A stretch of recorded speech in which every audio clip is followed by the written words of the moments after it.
Hello and welcome to Mickeyology, where we take Disney a little too seriously. I'm Austin Rathall, and today's the day. You demanded it, and we're finally doing it. We're comparing Disney's The Rescuers with the original book.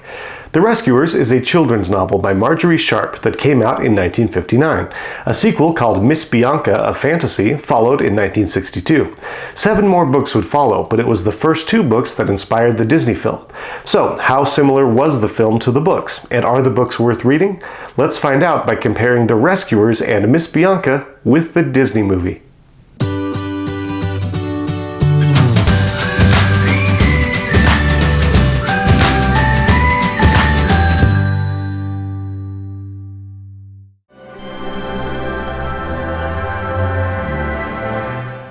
The plot of the Rescuers movie is different from the books, but that's not to say Disney scrapped everything from Sharp's stories.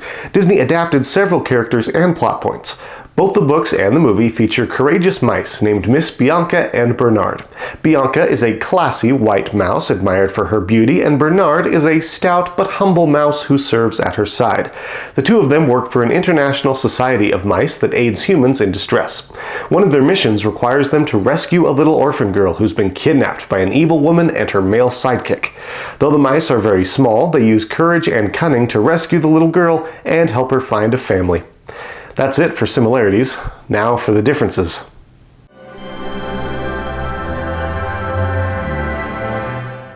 The first 2 Rescuers books are so different from the movie that we could never cover all the differences in a single video, but we can cover the highlights. In the movie, Bianca and Bernard work for the Rescue Aid Society, an international organization that rescues people in distress. Their headquarters are located inside an old trunk in the United Nations building in New York City, and members travel there by stowing away in the bags of UN delegates.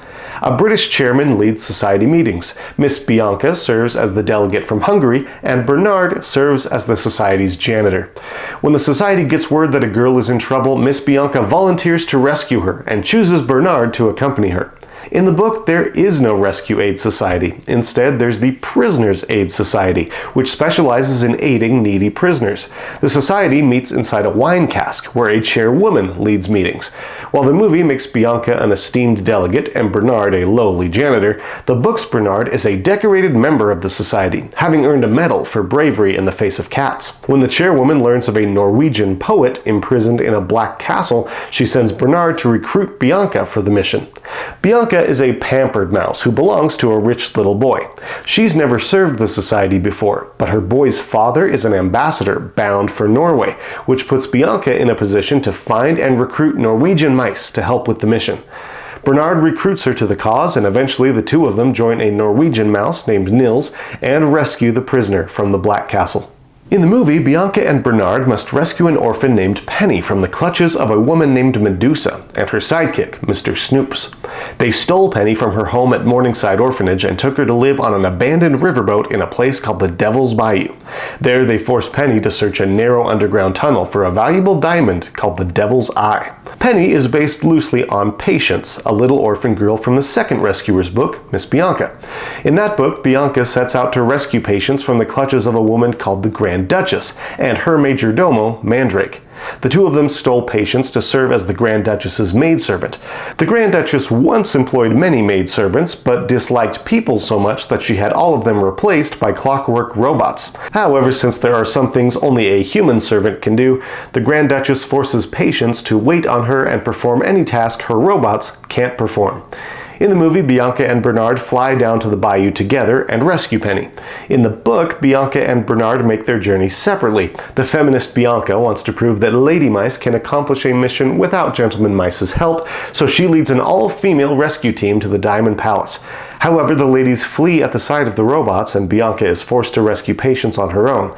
However, Bernard suspects something has gone wrong, so he travels on foot down to the palace and helps rescue Bianca and Patience in the nick of time.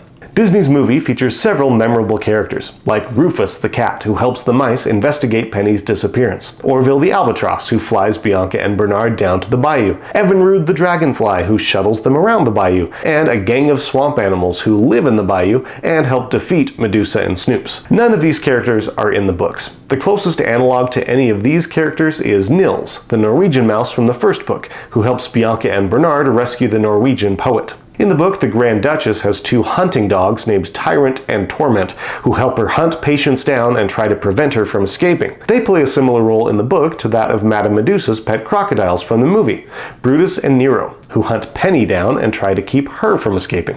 The books also include many characters omitted from the movie, including an evil cat named Mameluke, a crotchety society mouse called the Professor of Mathematics, and a family of kind farmers who adopt Patience after she escapes the Grand Duchess.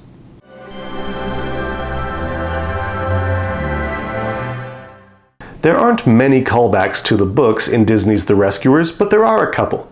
During the meeting of the Rescue Aid Society, we see a large painting hanging on the wall, which shows a mouse helping a lion. This same painting hangs in the meeting hall for the Prisoners Aid Society in the book. Near the end of this scene, the chairman asks for a volunteer to accompany Miss Bianca on her rescue mission, and a crowd of mice all raise their hands to volunteer. This harks back to a scene in the first book, where Bianca must recruit a Norwegian mouse to help her rescue the poet. She goes to a pub filled with Norwegian sailor mice, and they're all so courageous that every single one of them is willing to join her mission.